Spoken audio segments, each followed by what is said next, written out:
물 위로 걸어오신 예수님이란 제목으로 은혜를 나누겠습니다. 벳세다 광야입니다. 남자만 5,000명, 부녀자 기만 명이 모여서 지금 막 식사를 마쳤습니다. 그들은 빵과 물고기로 배불리 먹고 남았습니다. 너무나 기뻐하고 즐거워했었습니다.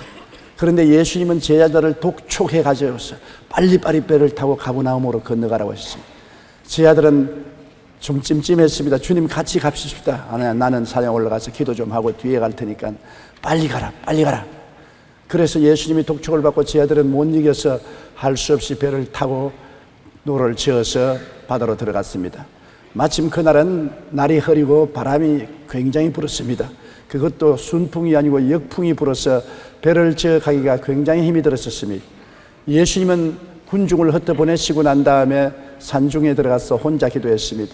5,000명 남자와 수만 명 부녀자들을 먹이고 마시고 배불리게 하는데 주님이 영적인 기운이 많이 소진되었었습니다. 그래서 영적 재충전이 필요하셨습니다. 그는 하나님 앞에 나서 몇 시간을 기도하고 그 다음 내려와서 물 위로 걸어서 제자들에게 다가오는 것입니다. 제자들은 파도가 하도 쉬기 때문에 1시간쯤 저으면 건너갈 가버나움에 지금 몇 시간째 배를 저어도 못 가고 있는 것입니다.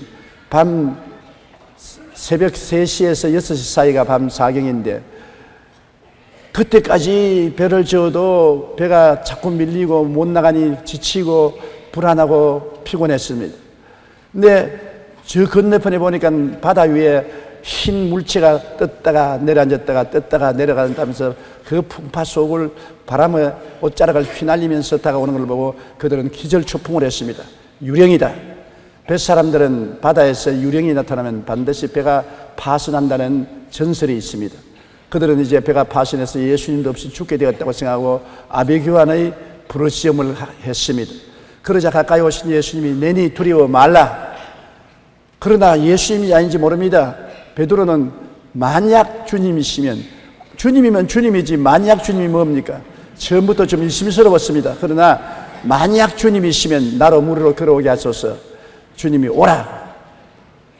베드로는 마음에 의심이 잔뜩 들어 있으면서도 용감하게 일사각오하고 물 위로 출발했습니다. 그 보면 베드로는 보통 용기 있는 사람이 아닙니다. 자기도 만약 예수님은 또 만약 아닐 수도 있는데도 불구하고 그는 마음에 용기를 내어서 물 위로 걸어가기 시작했는데 다른 제자들은 다 움츠리고 나오려고 하지 않았었습니다.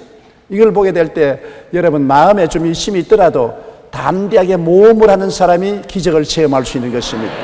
베드로는 마음에 아직까지 어질어질하면서도 담대하게 예수님을 바라보고 물 위로 쩌벅쩌벅 걸어가는데 자기도 놀라고 신비했습니다만 자꾸 계속해서 만약 빠지면 어떻게 하느냐, 만약 빠지면 어떻게 하느냐. 그 만약자가 참 큰 문제입니다.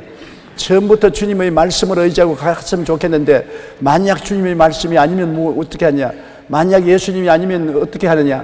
만약 때문에 그가 바람이 불고 물보라가 얼굴을 치니까 예수님을 바라보던 눈을 돌이켜 바람과 파도를 바라보고 공포심이 마음에 확 들어왔습니다. 그렇지, 만약 예수님이 아니면 난 죽었다. 그러자마자 물속에 푹 빠져들어가기 시작한 것입니다. 만약 그대로 됐었습니다. 그는 고함을 쳤습니다. 주여 나를 살려주시옵소서. 예수님이 즉시 그를 손을 내어 건져주셨습니다. 그리고 예수님 말씀하기를 믿음이 적은 자여 왜 의심하였느냐. 믿음이 있기는 있어요. 믿음이 있기 때문에 물속으로 걸어 들어왔지 않습니까? 그러나 의심을 같이 가지고 들어왔으니까 문제가 되었지. 주님께서 믿음이 적은 자여 왜 의심하였느냐. 우리가 믿음을 믿을 때는 확 믿어야지 의심을 하면서 믿으면 꼭 이런 일이 당하는 것입니다. 그래서 그는 예수님이 손을 잡고 건져서 함께 배 위에 올라오니까 제자들이 다 놀라서 예수님께 엎드려서 정말 하나님의 아들이라고 감탄을 했는데 순식간에 그들 배가 가버나움에 도착해서 편안히 내리게 된 것입니다. 이 이야기 속에 우리가 배울 수 있는 교훈이 대단히 많습니다. 첫째로 배를 타고 가는 것이 정상적이고 물 위로 걷는 것은 기적인 것입니다. 여러분, 우리가 일반 생활은 자연 법칙을 따라서 사는 것이 정상적인 생활인 것입니다. 아침에 해가 뜨고 저녁에 해가 지고 아침에 일어나서 일하고 저녁에는 잠자리에 들어가서 쉬고 하는 것이 정상적이지요. 요사이 많은 질병이 걸리고 스트레스에 걸린 이유는 정상적인 것을 저버리고 밤새 일하고 아침에 와서 잠을 자는 그러한 직업적인 관례요. 또 일주일에 6회 동안 일하고 일회째는 쉬어야 되겠는데 쉬지 않고 일주일 내내 계속해서 일함으로 말미암아 스트레스를 견디지 못해서 여러 가지 심신장애를 일으키는 것을 볼 수 있는 것입니다. 우리 일반적인 생활은 정상적인 자연 법칙을 따라서 살아야 되는 것입니다. 그러나 자연 법칙으로 살아갈 수 없을 때는 기적이 필요한 것입니다. 자연 법칙으로 우리가 살 수 없는 병에 걸렸을 때 의사도 약도 우리를 치료하지 못할 때는 기적이 필요한 것입니다. 제자들이 지금 배를 저 바다를 건너가는데 파도가 너무 쉬워서 정상적으로 자연 법칙을 따라서 볼 때는 도저히 가버나움까지 가지 못해서 제자들이 기절할 지경인 것입니다. 지치고 피곤해서 더 이상 배를 젓지 못할 처지였습니다. 그들에게는 기적적인 도움이 필요합니다. 그렇기 때문에 예수님께서 제자들을 구하기 위해서 물으로 걸어오신 것입니다. 이스라엘 백성이 홍해가에 모였을 때 앞에는 창일한 홍해수요 뒤에는 애굽의 바로 군대가 습격해 왔습니다. 그들은 자연적인 법칙을 통해서는 건너갈 수 없습니다. 자연 법칙이란 다리가 있어서 다리를 통해서 건너가든지 배를 타고 건너가든지 최악의 경우에는 해물 쳐서 건너가야 되는데 그렇게 할 수 없는 처지인 것입니다. 그렇기 때문에 주님께서는 간섭하셔서 기적을 행하신 것입니다. 출애굽기 14장 15절로 16절에 야훼께서 모세에게 이르시되 너는 어찌하여 내게 부르짖느냐 이스라엘 자손에게 명령하여 앞으로 나아가게 하고 지팡이를 들고 손을 바다 위로 내밀어 그것이 갈라지게 하라. 이스라엘 자손이 바다 가운데서 마른 땅으로 행하리라. 모세가 바다 위로 손을 내밀매 야훼께서 큰 동풍이 밤새도록 바닷물을 물러가게 하시니 물이 갈라져 바다가 마른 땅이 된지라. 이것은 기적인 것입니다. 자연 법칙으로는 살아남을 수 없을 때 주님은 기적을 행하신 것입니다. 수르 광야의 기적도 한 가지입니다. 모세가 홍해에서 이스라엘을 인도해서 그들이 수르 광야에 들어가서 사흘 길을 걸었으나 물이 없었습니다. 사람이 나흘간 물을 안 마시면 죽는다고 말합니다. 거의 죽게 됐었습니다. 그런데 그들이 연못을 발견했는데 물이 있어서 마실 수가 없었습니다. 자연 법칙으로는 그 물을 마시면 마시지 않은 사람보다 더 빨리 죽을 수밖에 없는 독이 있는 물이었습니다. 그래서 그들이 모세에게 고함을 쳤습니다. 모세야 물을 달라고. 근데 모세가 부르짖어 기도하니까 하나님이 연못가에 있는 한 나무를 지시한지라 그 가지를 꺾어 물에 던지니 독이 사라지고 중화가 되어서 물을 다 실컷 마시고 가람을 면할 수가 있는 것입니다. 일반적으로는 그냥 물을 마시면 되는 것입니다. 그러나 물이 독이 섞였을 때 일반적인 자연 법칙을 통해서는 먹을 수 없을 때 주님께서 기적을 행하신 것입니다. 2005년 12월 뉴욕의 한 주택가 아파트에서 불이 났습니다. 미처 대피하지 못한 폭스 씨는 이제 겨우 1개월 된 아들을 이불에 싸서 창밖으로 내어 던졌습니다. 때마침 그곳에서는 아마추어 야구팀의 볼을 받는 포수가 불이 난 것을 보고 지켜 있다가 아기가 떨어지니까 볼 받듯이 찰칵 받았습니다. 더욱이 그는 예전에 인명구조에서 일했던 경험이 있기 때문에 아기를 안고 금방 인공호흡을 시키고 빨리 구급차에 실어서 병원에 데려가서 아기를 살려내는 것입니다. 아기를 던지기 직전 그 어머니는 기도를 했습니다. 저는 하나님 제발 아들을 살려주세요라고 간절히 기도했었습니다. 자연 법칙으로는 불에 타서 죽을 수밖에 없습니다. 한 살배기 어린 아기를 어떻게 불 속에서 건져낼 수 있습니까? 그러나 강보에 사서 창밖으로 던져버리는 것입니다. 그리고 하나님께 기도했습니다. 기적을 허락해달라고요. 그때 진짜 기적이 필요한데 어떻게 하필이면 야구에 볼을 받는 포수가 그게 구경하고 있다가 볼같이 날라오는 어린아기를 찰싹 받을 수가 있었던 것입니까? 그것이 하나님의 기적인 것입니다. 참으로 신기한 일입니다. 불이 난 곳에 하필 야구 포수였고 인문 구정원이었던 사람이 서 있었다는 것은 놀라운 일입니다. 하나님은 요술사는 아닙니다. 그러나 인생의 생명의 위기에 처했을 때는 이처럼 간절한 기도를 듣고 기적을 행하시는 것입니다. 인간의 생명의 위기에 처했을 때만이 하나님이 기적을 행하는 것입니다. 내가 평범하게 살아갈 때는 기적이 필요 없습니다. 내가 할 일은 내가 해야지요. 내가 할 일도 내가 안 하고 하나님 기적을 주시옵소서 하면 그것은 어리석은 기도인 것입니다. 내가 최선을 다하고 이제 나로서는 할 수 없을 때 하나님께 의지하는 것입니다. 내가 눈을 들어 산을 보리라. 나의 도움이 어디서 올꼬? 산이 막혀서 도움이 없습니다. 나의 힘으로는 길도 낼 수 없고 터널도 뚫을 수 없고 돌아갈 수 없습니다. 그러니까 나의 도움이 천지를 지으신 야훼께로다.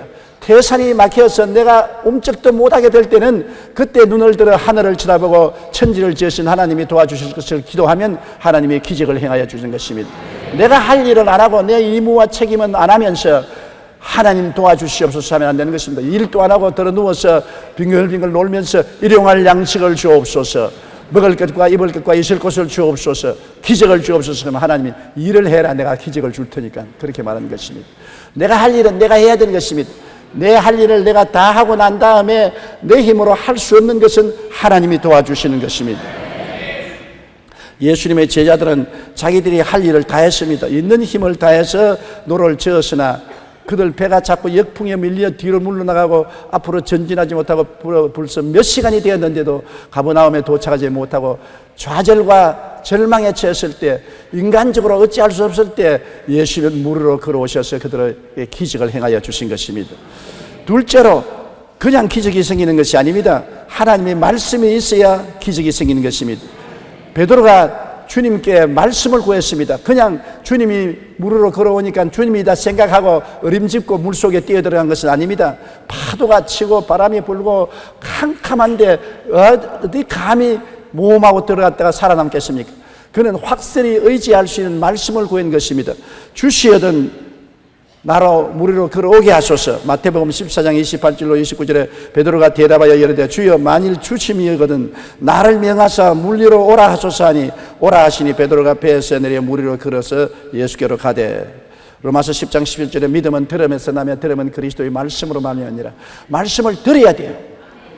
여러분, 성경 말씀은 창세기부터 요한계시록까지 기록된 말씀입니다. 오디오 비디오가 아닌 것입니다. 기록된 말씀인 것입니다.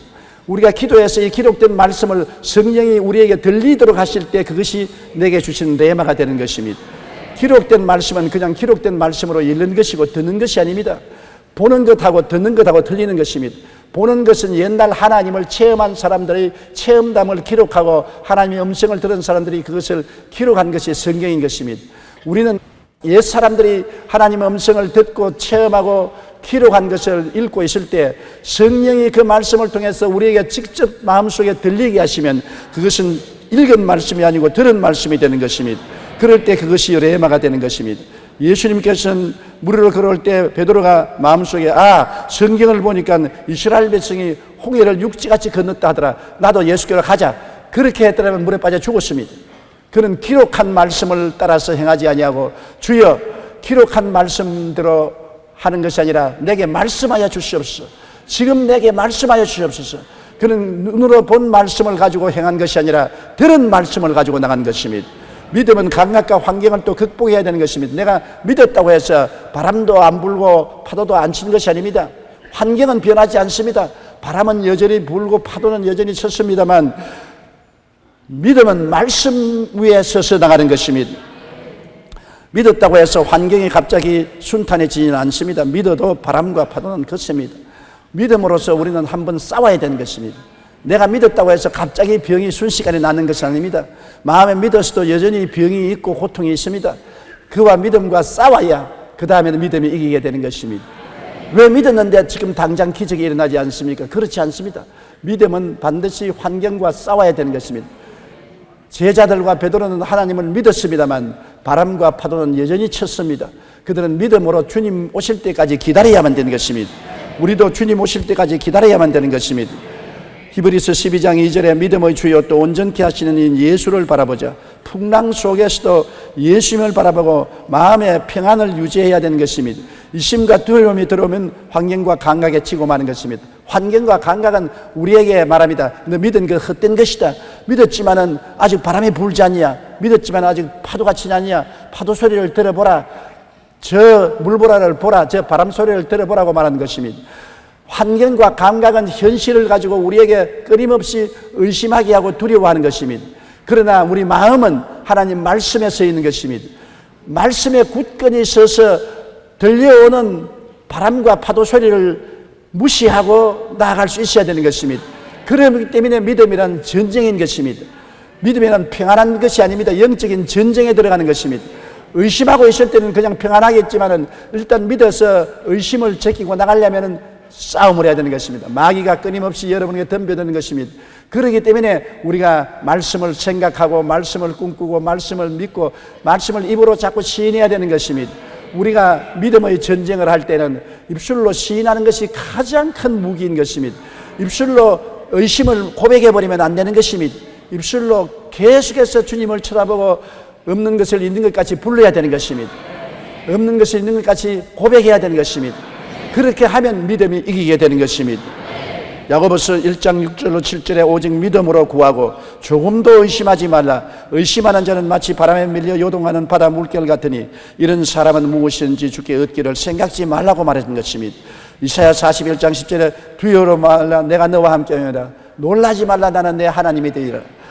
내가 너를 굳세게 하리라. 참으로 너를 도와주리라. 참으로 나의 의로운 오른손으로 너를 붙들리라고 말씀한 것입니다. 그러므로 우리가 오직 두려워하지 말고 놀라지 말고 주님을 바라보고 말씀을 자꾸 고백해야 되는 것입니다. 동남풍이 불고 서북풍이 불고 가시밭을 지날지라도 믿음의 주여 또 온전케 하시는 예수님을 늘 바라보고 입술로 자꾸 없는 것을 있는 것까지 고백하는 것이 믿음인 것입니다. 이 전쟁을 이기게 되면은 하나님의 영광이 우리에게 다가오는 것입니다. 미국의 트루먼 대통령은 정치 생활에서 은퇴한 후 고향인 미주리주에 기념 도서관을 짓고 어린이들과 자주 어울렸습니다. 한 번은 도서관에 온 어린이가 다가와서 물었습니다. 대통령 각하, 대통령께서는 우리처럼 어릴 때 학교 다닐 때 반장이었지요? 아니야, 나는 꼴찌였어.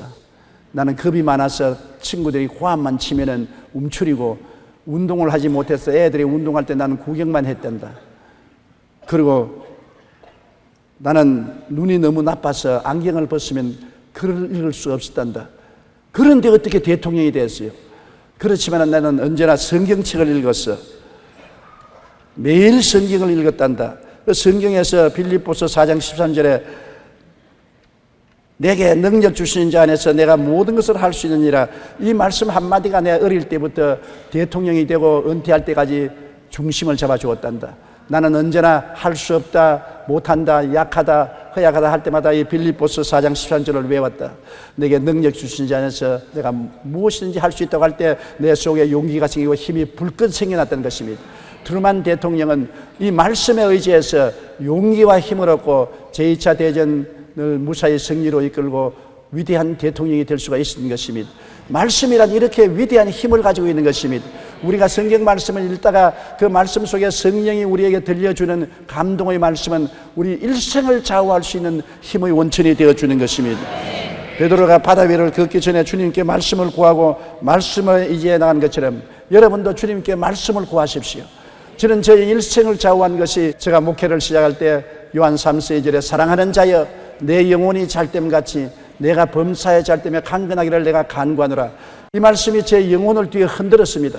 이 말씀이 내 마음을 바로잡고 역경과 어려움을 당했어도 언제나 이 말씀을 바라보고 쳐다보고 믿은 결과에 하나님의 기적이 생애 속에 나타나는 것을 체험한 것입니다. 우리가 말씀을 나의 것으로 받아들일 때 기적이 일어나는 것입니다.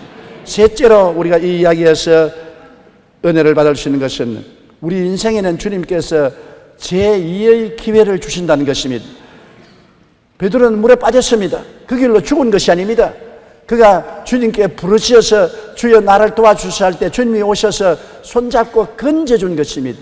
인생의 제2기회인 것입니다. 한 번 물으로 걸어가다가 빠졌다고 해서 영원히 빠지는 것은 아닙니다. 주님께 부르짖은 그 다음에 주님과 함께 또다시 물으로 걷는 체험을 하게 되는 것입니다. 마태복음 14장 30절로 31절에 바람을 보고 무서워 빠져가는지라 소리질러 이르되 주여 나를 구원하소서 하니 예수께서 즉시 손을 내밀어 그를 붙잡으시며 이르시되 믿음이 작은 자여 왜 의심하였느냐 하시고 주님께서 믿음이 적다고 꾸짖었지만은 그러나 다시 물에서 건져서 함께 물으로 걸어오게 된 것입니다.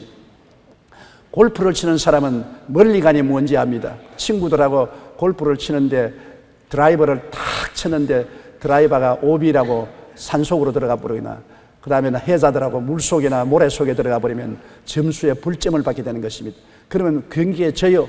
그러나 옆에 있는 친구들이 말리 간 겁니다. 점수에 벌점 안 주고 다시 새로 쳐라는 것입니다. 새로 쳐라. 말리간이라는 것은 다시 한번 새로 벌점 없이 치는 것을 말하는 것입니다. 우리가 인생을 잘못해서 오비를 내고 해자대에 들어가면 주님께서 우리 보고 이놈아 나쁜 놈아 너는 벌을 받고 뒤로 물러가라고 하지 않고 주님께서 회개하라, 멀리 간, 다시 시작하라고 말하는 것입니다. 이것이 우리 주님인 것입니다. 골프할 때 실수하면 다시 칠 수 있게 허락하는 것처럼 주님께서는 우리에게 인생을 다시 시작할 수 있는 기회를 주신다는 것입니다. 베드로가 물에 빠졌을 때 주님은 멀리 간, 다시 일어나라, 다시 시작하라고 말씀하시는 것입니다. 시편 119편 67절과 71절에 고난당하기 전에는 내가 그릇 행하였더니 이제는 주의 말씀을 지키나이다. 고난당한 것이 내게 유익이라. 고난을 당해서 그가 넘어지고 빠졌습니다. 그러나 그것이 경험이 되어서 다시 일어나서 전에보다 더 나은 삶을 살 수 있게 된 것입니다. 시편 50편 15절에 환난 날에 나를 부르라, 내가 너를 건지리니 내가 나를 영화롭게 하리라. 환난을 당했다고 주님이 버리는 것이 아닌 것입니다. 환난을 당했을 때 주님이 와서 건져주시면 그 체험을 통해서 더 주님을 영화롭게 할 수 있게 되었다는 것입니다. 실패는 주님과 더 가까이 가는 기회가 되는 것입니다. 실패했다고 버림받지 않습니다. 여러분, 실패하기 전에는 자기 힘으로 인생을 살아보려고 하다가 실패하면 도저히 자기 힘으로 인생을 살 수 없다는 것을 깨닫게 되고 더욱 주님을 의지하게 되는 것입니다. 우리가 실패를 하기 전에는 그래도 내 믿음으로, 내 인간의 수단과 방법과 믿음으로 해본다고 하다가 넘어져서 실패를 하여 상처를 입게 되면 그 다음엔 별 도리 없이 주님을 의지하게 되는 것입니다. 미국의 저명한 부흥 강사인 무디 목사님, 키가 크고 몸이 크습니다. 그런데 하루 겨울날 아침에 시카고에 눈이 와서 온통 공원 전체가 눈천지가 되는데다 또 비가 내려가지고서 얼어붙어서 빙판이 되었습니다. 그 어린 딸이 아빠 공원으로 나가 그래서 외투를 입혀서 뚝뚝하게 추위를 방어하게 해놓고 난 다음에 애 손을 잡고 나가니까 아빠 손 잡지 마, 내가 걸을 수 있어, 나도 걸을 수 있다고. 아니야, 위험한데. 아니야, 아빠 손 잡지 마, 나도 아빠와 같이 걷겠어. 그래서 둘이 걸어가다가 얼마 안 해서 와장창 미끄러져서 넘어졌습니다. 엉덩발을 찍고 으아 울기에, 이 봐라, 아빠가 잡아주겠다는데 왜 고집을 부리고 혼자 걷다가 그렇게 엉덩발을 찍느냐. 자, 잡아주겠겠네. 손가락 하나만 잡아, 손가락만 내놓습니다. 그래서 아버지가 손가락 하나만 잡고 걸어가다가 또 미끄러지니까 손가락이 빠져가지고 이제는 진짜 크게 자빠졌습니다. 또 울어졌겠습니다. 그러니까 아빠가 그 다음에 이렇게 해서 손 전체를 덥석 잡았습니다. 그리고 그 다음 같이 산불을 하니까 미끄러져 넘어지면 달랑 달리고, 미끄러져 넘어지면 달랑 달리고, 아빠와 함께 걸을 때는 미끄러져도 자빠지지 않냐고, 넘어지지 않냐고 함께 걸어가서 공원 산책을 하고 들어올 수 있었다는 그런 간증을 읽어본 적이 있는 것입니다. 우리가 하나님과 동행한다고 하지만은 실패하기 전에는 더 의지하지 않습니다. 실패를 경험하면 더 깨어지고 더 의지하게 되고 또 더 깊은 실패를 하면 목숨을 바쳐 주님을 의지하게 되는 것입니다. 사람이란 실패하지 않고는 깊이 주님과 동행하는 것을 배우지 않습니다. 베드로가 물에 빠지기 전에는 자기 혼자서 걸었지만은 물에 빠지고 난 다음엔 더 다행으로 주님과 함께 손잡고 걸어올 수가 있는 것입니다. 실패는 주님과 멀리하는 것이 아니라 회개하고 부르짖으면 더 주님께 가까워지고 주님이 더 가까이 와서 붙들어주고 도와주시는 것입니다.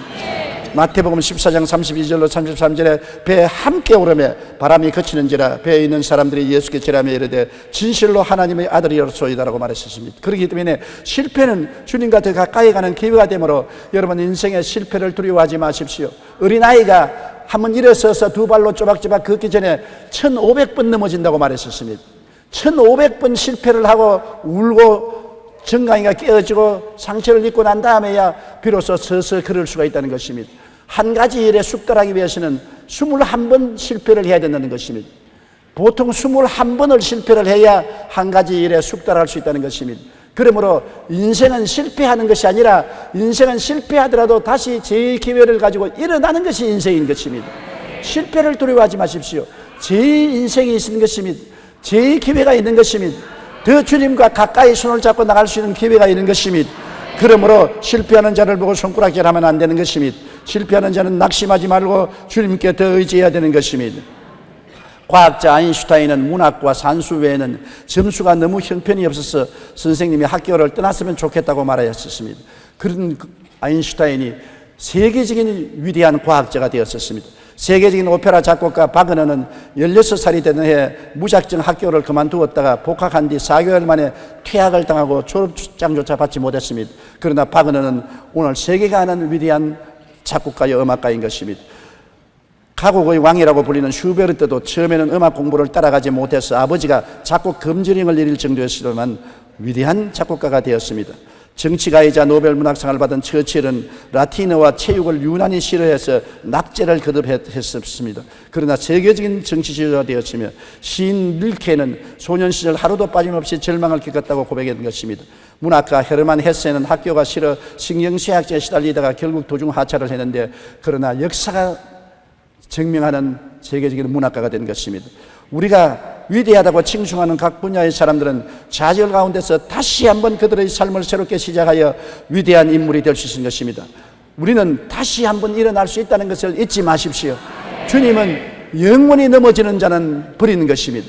그러나 회개하고 일어나면 다시 주님이 영접해 주는 것입니다. 베드로가 한번 주님께 말했습니다. 주님, 내게 죄를 지은 사람 하루에 7번 용서하면 충분합니까? 주님이 고개를 설레설레 들었습니다. 아니야. 하루에 7번씩 70번 490번이라도 회개하고 돌아오면 받아주라. 이것이 주님의 마음인 것입니다. 하루에 아무리 넘어져도 490번 넘어지는 사람이 있겠습니까? 넘어지는 것이 중요한 것이 아니라 회개하고 일어서는 것이 중요하다는 것입니다. 회개하라 천국이 가까이 왔지 의인들아 천국이 가까이 왔다고 말하지 않은 것입니다. 하나님은 죄인을 불러 구원하러 오시기 때문에 회개해야 주님이 일으켜 주시고 또 일으켜 주시고 또 돌봐 주시는 것입니다. 그렇기 때문에 언제나 우리는 자기 자랑을 하지 말아야 됩니다. 자기 자랑을 하고 자기를 의지하면 반드시 넘어지고 물에 빠지게 되는 것입니다. 깨어지고 회개하고 점점 더 자기를 버리고 더욱더욱 주님 가까이 가서 주님을 의지할 때 주님께서 우리를 붙들어 주심으로 우리가 넘어지지 않습니다. 알버트 아인슈타인은 말하기를 실수한 적이 없는 사람은 결코 새로운 일을 시도해보지 못한 사람에게로 말한 것입니다. 새로운 일을 시도하면 반드시 실패하는 것입니다.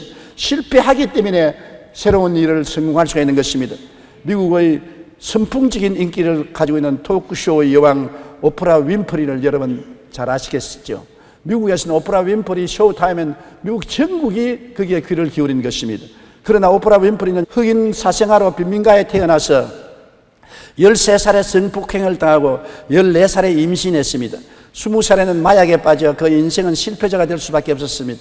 그러나 오프라 윈프리는 실패의 위기의 고난을 극복하는 흑인 여성들의 강인한 삶을 따른 소설을 읽으면서 자신의 약점과 부끄러운 과거를 이겨낼 의지를 하고 결심을 했습니다. 한 가지 결심을 했습니다.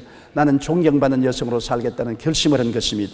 특별히 어릴 적 폭풍으로 무서운 밤이 되면 할머니에게 뛰어가는데 그때마다 할머니는 오프라에게 이렇게 말했습니다. 하나님은 당신의 자녀들을 함부로 다루시지 않는단다. 오늘날 그녀는 마침내 토크쇼인 프리마돈나로 추앙받으며 배우로서 영화 텔레비전 프로그램 제작자로서 자선가로서 그리고 사업가로 실패를 극복한 산정인이 되어 서게 된 것입니다. 오프라 윈프리는 이렇게 말합니다. 당신의 상처를 지혜로 바꾸십시오. 실패는 모든 것의 끝이 아니라 새로운 지혜를 여는 기회가 되는 것입니다. 오프라 윈프리 같이 처참한 여자, 흑인의 민초에서 아버지도 모르는 사생자로 태어나서 어릴 때부터 성폭행을 당하고 소녀 시절에 어린애기를 가지고 세상에 버림받은 아편 중독자가 된 그가 한 번 마음에 결심한 것입니다. 단 한 번의 결심은 해야 되는 것입니다. 나는 세상에 존경받는 여자가 되겠다는 결심을 했습니다. 그때로부터 그는 있는 힘을 다해서 존경받는 여성이 되려고 노력했었습니다. 오늘날에 와서 그처럼 유명한 여성 토크쇼자가 전에는 없었던 것입니다. 저도 그 윈프리의 토크쇼를 종종 듣는데 굉장한 인기를 가지고 있는 것을 느낄 수가 있는 것입니다. 여러분, 실패는 새로 출발할 수 있는 지혜를 얻게 되는 것입니다. 사람이 넘어져 봐야 이렇게 하면 넘어지는구나, 넘어져 봐야 이렇게 하면 실패하는구나, 지혜를 얻게 되는 것입니다. 그래서 더 현명해져서 넘어지지 않게 되는 것입니다. 실패는 우리에게 더 나은 지혜를 쌓아주는 것입니다. 많이 실패한 사람은 더 깊은 지혜를 가지고 있는 것입니다. 젊은 사람이 아무리 유능하고 박력이 있다 해도 노인들을 무시하면 안 되는 것은 노인들은 일생을 살면서 많은 실패를 거듭했기 때문에 경험을 통한 지혜를 가지고 있는 것입니다. 젊은 사람은 머리가 좋고 패기가 등등해도 실패를 할 경험이 없기 때문에 지혜가 없는 것입니다. 그렇기 때문에 나이 많으신 부모님을 존경하고 부모님의 말에 귀를 기울이는 것이 좋고 선배의 말에 귀를 기울이는 것이 좋고 원로의 말에 귀를 기울이는 게 좋습니다. 왜냐? 원로는 똑같은 인생길을 걸어오면서 많은 실패의 선잔을 마시고 지혜를 얻었으므로 그 지혜를 전수받으면 자기는 공짜로 그 고통 없이 배워서 어려운 함정을 피할 수가 있기 때문인 것입니다. 그 다음 배 타시니 배가 순식간에 가버나움에 도착했다는 말은 참 의미 깊은 말인 것입니다.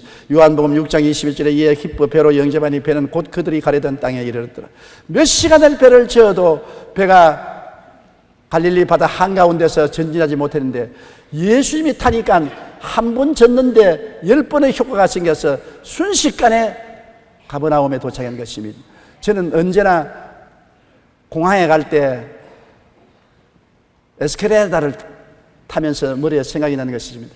걸어서 계단을 올라가면 굉장히 힘이 들고 시간이 걸릴 것인데 에스컬레이터에 올라타 있으면 그냥 쭉 편안히 서 있는데 쉽게 올라가요.